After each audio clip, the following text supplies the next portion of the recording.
তো হ্যালো বন্ধুরা, তোমরা সবাই কেমন আছো? আশা করছি সবাই খুব ভালো আছো। আর আমি খুব ভালো আসছি। চলে এসেছি একটা খাওয়ার ভিডিও নিয়ে। প্রথমে ঘেটকেলের পাতা বাটা, তারপর ঘেটকেল দিয়ে আর কাঁঠাল আটি দিয়ে একটা ভাজা, তারপর কলাতে আলু দিয়ে একটা তরকারি, তারপর ভাত, লেবু, ডাল। তো এবার আমি খাওয়াটা শুরু করব।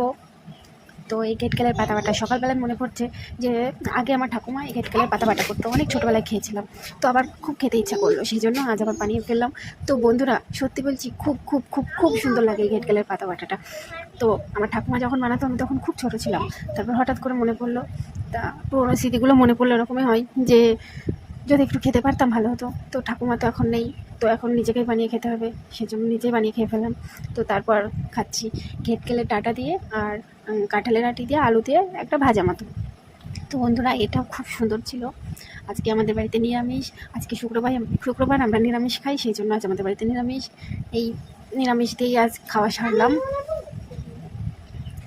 তো বন্ধুরা, খুব সুন্দর লেগেছিল খেতে।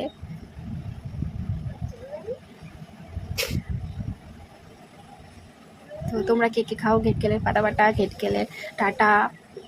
তো কমেন্ট করে বলো সবাই। তারপর খাবো ডাল। ডালটা দিয়ে তারপর একটু লেবু চিপে নেব, নিয়ে মুখে দেবো। খুব সুন্দর বন্ধুরা, খুব সুন্দর। আমি ডাল তেমন খাই না, তো আজ আমার খুব ভালো লেগেছিল খেতে। ডাল দেখলে আমার গায়ে জ্বর আসে, কিন্তু আজকে ভালো লেগেছিল খেতে। আমার মনে হয় ডাল ভাত দিয়ে যদি আলু সিদ্ধ খাওয়া হয় তবুও ভালো, কিন্তু ডাল ভালো লাগে না। কিন্তু আজকে কিসের জন্য ভালো লেগেছে জানি না, অতটা খুব ভালো লেগেছিল আজকে। তো বন্ধুরা দেখো, আমার মেয়ে আসছে, এসে বলছে আমার ওই খেলাটা দাও। আমি বলছি যে দাঁড়া দাঁড়া, আমি খেয়ে নিই তারপর দেবো। ওর তো হবেই না, বলছে এক্ষুনি দাও, কান্না করছে। আমি বলছি কি দাঁড়া, মানে দেবো।